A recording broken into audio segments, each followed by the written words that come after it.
kredit Bapak, tanggalnya juga Bapak harus perhatiin. Kalau saya tulis di belakangnya, tanggal cetak tagihannya kapan.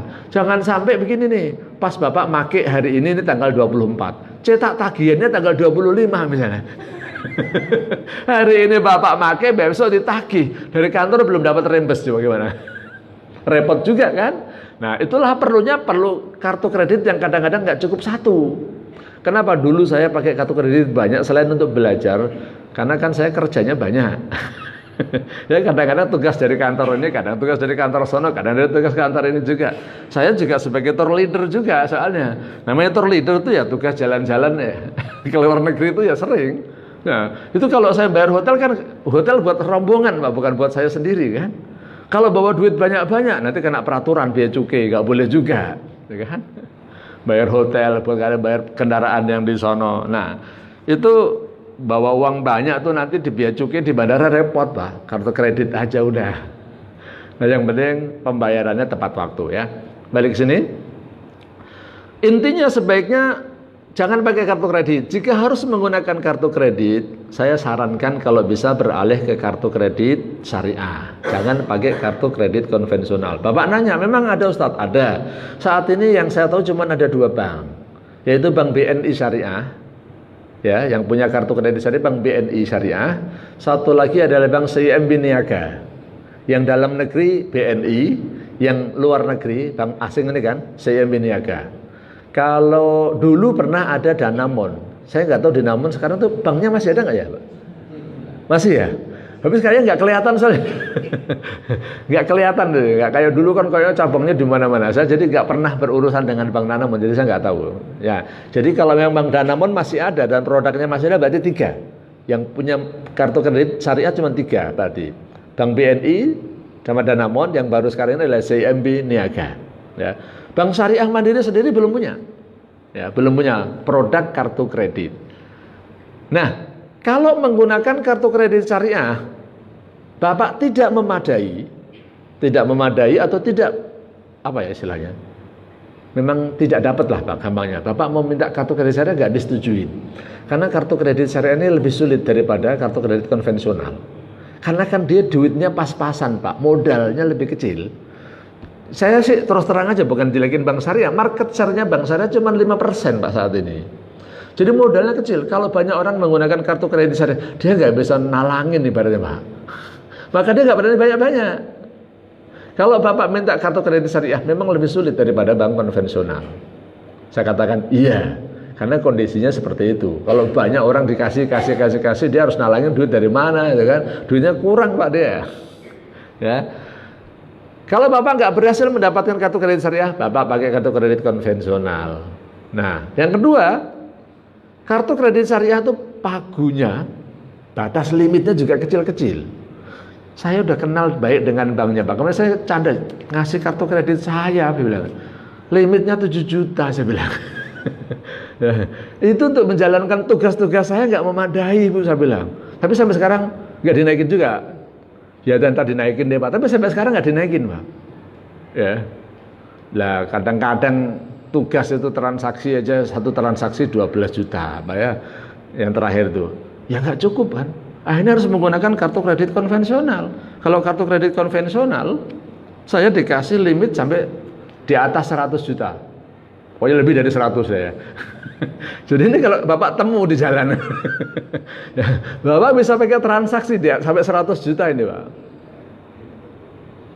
Ya, saya sarankan Bapak kalau punya kartu kredit jangan sampai ditemu orang. Walaupun Bapak pakai PIN, ditemu orang masih bisa dipakai. Dari mana Pak? Untuk transaksi yang sifatnya online, enggak perlu PIN. Pakai apa? Kayak kode yang di belakang CVV yang ada 3 angka kecil itu ya di belakang. Itu harus Bapak rahasiakan. Kalau saya tutup kan. Sampai saya tutup. Ya, saya tutup kalau perlu diurek-urek biar hilang. Jadi kalau seandainya ditemu orang itu nggak tahu kode CVV-nya. Jadi Bapak harus tahu cara mengamankan. Ada dosen di Al-Hikmah di tempat saya ya, nggak tahu itu Pak. Kartu kredit ini dipakai sama orang Pak 15 juta dia. Nangis. Jadi walaupun pakai tanda tangan atau pupit bisa dipakai, Pak. Contohnya Bapak transaksi di Agoda. Transaksi di Agoda asal Bapak masukkan kartu, nomor kartu dan kode CVV-nya, itu bisa, Pak, untuk di Agoda. Nggak pakai PIN lagi, nggak pakai tanda tangan lagi, Pak, ya. Makanya harus hati-hati, ya. Oke, saya baca lagi. Waktunya udah tinggal 15 menit soalnya.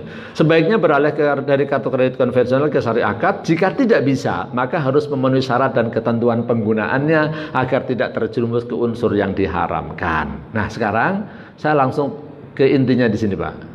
Ini biar hari ini ilmunya sudah nggak apa istilahnya, sudah boleh dibilang finish lah. Tapi kalau mau detailnya lagi nanti saya sambung ke bulan berikutnya, biar cukup aja. Nah, jika terpaksa menggunakan kartu kredit konvensional, maka ada beberapa ketentuan yang harus Bapak patuhin supaya Bapak tidak terjebak ke dalam transaksi yang haram. Nomor 1, jangan gunakan untuk tarik tunai melalui ATM. Sekali lagi, kalau Bapak menggunakan kartu kredit konvensional, jangan gunakan untuk tarik tunai. Kenapa? Kalau Bapak menggunakannya untuk tarik tunai, maka hari itu juga, walaupun besok Bapak bayar, langsung kena bunga. Jadi kartu kredit konvensional jangan gunakan tarik tunai. Kalau Bapak pakai kartu kredit syariah gimana? Boleh. Loh, bedanya apa, Pak? Kalau Bapak pakai kartu kredit syariah, itu dia kena biaya flat. Setiap penarikan itu kena jasa penggunaan mesinnya itu loh. Nah, dibuat flat. Tapi kalau yang konvensional dibuat persentasi. Ya, itu bedanya di situ. Yang kedua, jangan gunakan pada transaksi gesek tunai atau gestun. Atau bedanya apa, bedanya tartun dengan gestun, Pak? Ada yang tahu nggak? Nah, kalau gestun di mana? Di toko, loh ya. Kalau tartun, tarik tunai itu di mesin ATM. Kalau gestun itu di toko, di merchant. Itu bohong. Itu Bapak dosa 2 kali. Satu, dosa bohong. Ya. Kedua, dosa riba. Ditambah ketiga, melanggar undang-undang. Jadi sebenarnya kartu kredit nggak boleh digunakan untuk ngutangin, tarik tunai, apa gesek tunai nggak boleh. Jadi gestun itu gini, Bapak misalnya datang ke toko emas. Seakan-akan Bapak beli emas, geseklah kartu kredit. Tapi Bapak nggak dapat emas, tapi dapat apa? Dapat uang. Gesek 50 juta, Bapak dapatnya berapa? Misalnya 48 juta. Ya, jadi toko itu ngambil keuntungan dari penggesekan itu, namanya gestun. Ini pernah ketangkep, Pak. Kan secara peraturan nggak boleh. Ada orang ini ngibul, bohong tapi bodoh itu saya bilang. Jadi ibaratnya apa ya, maling-maling kelas teri itu ada. Gesek tunai di SPBU, Pak. Di SPBU gesek tunai 500.000. Pagi gesek 500.000, sore gesek 500.000 lagi. Besok lagi gesek 500.000 sampai 3 kali, Pak. Ada yang mencurigakan nggak, Pak? Bapak beli bensin 500.000 itu buat mobil apa, Pak? Beli bensin di SPBU masa 500.000, pagi beli masa sore beli lagi? Emang mobilnya mobil apaan kan? Ketangkep lah sama OJK, diblokir akhirnya. Ini pasti penggunaan yang tidak sesuai dengan undang-undang. Kalau di toko emas 50 juta masih masuk akal. Masa di SPBU transaksi 500.000 pagi dan sore? Ya, mas mobilnya keliling buat apaan? Atau bensinnya dibakar, ya kan? Nah, kan kartu kredit tidak boleh untuk transaksi gesek tunai, itu nggak boleh secara peraturan. Nah, maka Bapak tidak boleh menggunakannya. Yang ketiga, kalau Bapak sudah datang tagihannya, kayak yang tadi saya bilang, ini ditagih setiap tanggal 10, maksimal tanggal 30, sebelum tanggal 30 harus dibayar. Kalau nggak dibayar nanti kena bunga. Supaya tidak kena bunga, bayar tunai semua tagihan pada saat jatuh tempo. Ya 2 hari sebelum jatuh tempo lah. Pokoknya jangan sampai terlambat. Begitu terlambat, Bapak kena bunga dan kena denda. Dendanya juga persentasi kayak bunga juga. Yang keempat, kalau ditawarin oleh bank, Pak jadiin cicilan aja, Pak, jangan mau. Bayar tunai. Bank maunya memang cicilan, karena dengan cicilan bank dapat keuntungan. Kalau nggak dicicil, bank dapat untung nggak? Dapat, tapi dikit. Dari mana? Dapat dari diskon merchant namanya. Diskon merchant itu gini. Jadi kalau saya gesek di toko A misalnya, maka toko A itu harus membayar kepada bank biaya administrasi. Kenapa? Kan toko itu kan seakan-akan dibantuin oleh bank. Kamu ini saya bantuin ini dapat nasabah, dapat konsumen. Aturan orang pada nggak mau belanja ke tempat kamu, gara-gara ada kartu kredit saya, akhirnya dia mau beli belanja di tempat kamu. Saya kasih mesinnya juga kan EDC, saya pinjemin, ya, saya jamin. Nah itu namanya diskon merchant. Nah itu toko yang menggunakan atau menerima kartu kredit, menggunakan mesin EDC kartu kredit, itu biasanya dia harus bayar kepada bank sekitar 2%, Pak. 1,5 sampai 2%, pasarannya segitu. Nah dia dapatnya dari situ. Makanya kalau Bapak belanja di toko-toko kecil, ditambah biayanya Pak ya 2% Pak ya. Karena toko itu harus bayar ke sana. Tapi kalau toko-toko besar, udah dihitung dia Pak. Jadi harganya sudah dinaikkan. Kalau nanti ada yang bayar kartu kredit, ya udah nggak apa-apa. Berarti keuntungan saya ya agak kecil sedikit lah gitu. Tapi kalau toko-toko kecil, nah biasanya dikenain secara khusus kepada pemilik atau pemegang kartu kredit, istilahnya pemegang, card holder. Nah intinya saya katakan, kalau Bapak ditawarin cicilan jangan mau. Kecuali ada promosi cicilan 0%. Itu pun sebenarnya saya katakan syubhat. Karena cicilan 0% kelihatannya nggak ada bunganya Pak ya. Sebenarnya ada bunganya nggak? Ada sebenarnya. Tapi bunga yang membayar adalah merchant. Ya, bunga itu ditanggung oleh merchant. Ya. Dulunya saya kira itu juga bayar. Ya kalau nggak bayar yang nanggung siapa Pak? Nggak ada makan siang gratis Pak bisnisnya. Bisnis itu nggak ada makan siang gratis. Nah saya setelah saya telusuri, ngobrol, tanya ke tukang banknya, ke toko-toko, kena Pak, ya kena. Tapi yang baik, bahkan terakhir ada perusahaan yang bagaimana hukumnya cicilan 0%, yang bayar siapa Pak? Yang bayar saya Pak. Nah jadi nanti kalau ada nasabah konsumen datang, saya kasih cicilan 0%, terus yang bayar diskon merchantnya ini siapa? Saya Pak. Nah tokonya Pak. Nah, jadi Bapak supaya tahu. Yang terakhir, gunakan kartu kredit hanya untuk 5 ya. Kendalikan diri dari israf atau konsumtif, jangan berlebihan. Bapak harus bisa membaca diri pribadi Bapak. Kalau Bapak tipenya orang yang nggak bisa mengendalikan diri, pakai kartu kredit jangan pakai. Ada orang tipenya gitu, pokoknya dia kalau belanja pakai kartu kredit kan enak Pak. Beban psikologisnya itu nggak ada, tinggal gesek kan. Nah, beda kalau pakai uang, gitu lah. Kalau Bapak tipenya gitu, jangan pernah punya kartu kredit. Tapi kalau Bapak tipenya orang detail, jelimet dan apa istilahnya, kayak akuntan dah, semua diperhitungkan. Kalau saya termasuk orang tipe kedua insya Allah Pak. Jadi transaksi pakai kartu kredit itu ini struknya semuanya saya simpen Pak. Jadi saya tahu tagihan saya sekarang udah berapa, itu tahu. Sebelum ada surat tagihan dari bank, karena model begini-begininya ini saya simpen semua Pak. Ya, tipenya saya ya harus bisa mengendalikan diri itu. Karena kan ini urusan pekerjaan semua Pak. Kalau saya nggak mengendalikan pekerjaan saya bisa bubar, nah, saya bisa dipecat, atau bisnis saya bisa hancur kan. Yang terakhir, gunakan kartu kredit hanya untuk alat pembayaran. Niatkan ketika Bapak menggunakan kartu kredit, ini hanya untuk kemudahan alat pembayaran, bukan untuk niat utang yang kena bunga, bukan. Ya, jadi seperti yang tadi saya contohkan. Ya, saya pergi ke beberapa negara dalam sepekan Pak, 3 negara itu ribet banget itu Pak, nuker. Kalau saya tuker 2 kali, saya rugi 2 kali Pak masalahnya. Ya, saya rugi kursnya itu ya. Nah maka saya cukup membawa recehan sedikit, saya jadi berani itu, bawa cuman misalnya $100 gitu. Pergi seminggu saya berani. Ya, atau ekuivalen dengan $100 saya berani. Saya tugas berjalan berdua kemarin bayar kurs cuma 3 juta. Berani. Nah, nanti kalau kurang kepepetnya sampai ke kartu kredit untuk bayar hotelnya contohnya. Nah, aman gitu Pak. Supaya saya tidak rugi gitu kan. Udah dari misalnya Bapak dari kantor SPJ-nya pas-pasan lagi. Bapak rugi kena kurs 2 kali kan sayang kan. Nah, itulah kira-kira ya yang bisa saya sampaikan. Ini masih ada sekitar 10 atau 12 menit. Silahkan yang mau bertanya. Kalau masih banyak pertanyaan, nanti insya Allah bulan berikutnya akan saya sambung kajian tentang kartu kredit. Silakan, barangkali ada yang mau nanya.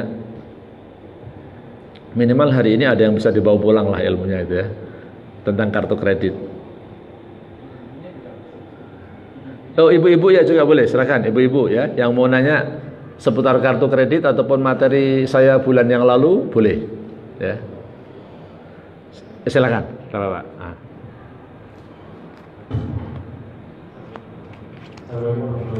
Waalaikumsalam warahmatullahi wabarakatuh. Tadi terkait tentang cicilan 0% ya, yang ditanggung dengan penyelesaian. Untuk misalkan untuk yang banyak promo kan, yang penting kan itu ditanggung oleh masyarakat. Kita sih sebagai konsumen tidak masalah. Oke ya. Juga dengan misalkan dengan promo-promo yang intinya itu dibayar dari mana mungkin ditanggung oleh masyarakat. Ya.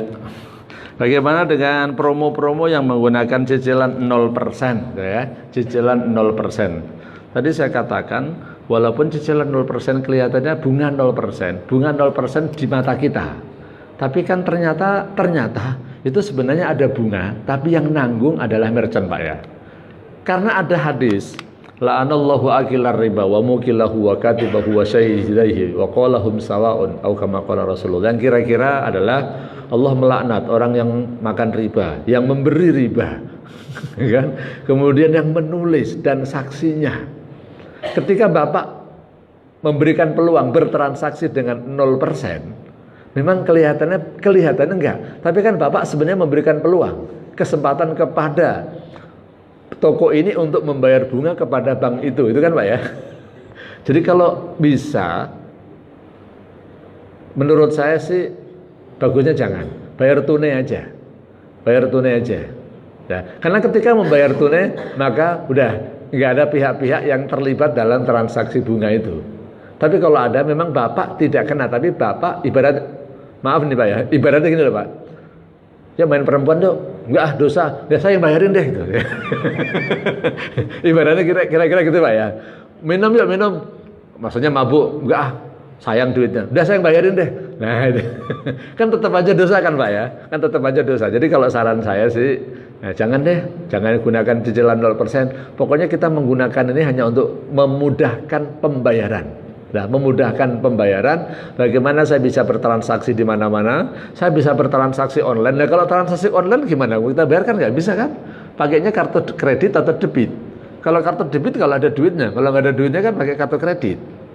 Kartu debit pun kadang-kadang Bapak nggak bisa kan? Kenapa? Transaksi kartu debit maksimal 5 juta biasanya Pak ya, kartu ATM. Nah kalau transaksinya gede gimana? Padahal pembayaran kayak model beli tiket kan harus utuh, nggak boleh dicicil 2 kali kan? Bapak beli tiket di Traveloka atau di tiket.com kan bayarnya ada kodenya ganjilnya itu kan? Itu kalau Bapak cicil 2 kali nggak bisa, harus sekali bayar. Nah itu kalau pakai ATM Bapak cuma maksimal 5 juta. Misalnya beli tiket harganya 7.532. Gimana? Maka penggunaan kartu kredit itulah yang memudahkan untuk bisa bertransaksi secara online. Jadi intinya untuk transaksi 0% saya katakan syubhat lah ya. Saya katakan syubhat karena kelihatannya nggak ada bunga. Ternyata setelah saya tahu ya, ini bukan katanya Pak, memang dari banknya, dari tokonya ada syarat-syarat perjanjian. Karena saya juga ikut menanganinya gitu ya. Memang bayar Pak, memang bayar. Nah, cuman dibayarin oleh mereka itu loh, oleh toko itu masalahnya. Jadi saran saya jangan deh Pak, bayar cash aja dah. Ya, kalau Bapak kecuali yang tadi Pak ya, misalnya dari kantor, tapi kalau kantor kan enggak, biasanya langsung dibayar semua kan? Dibayar semua Pak, apa dicicil juga dari kantor?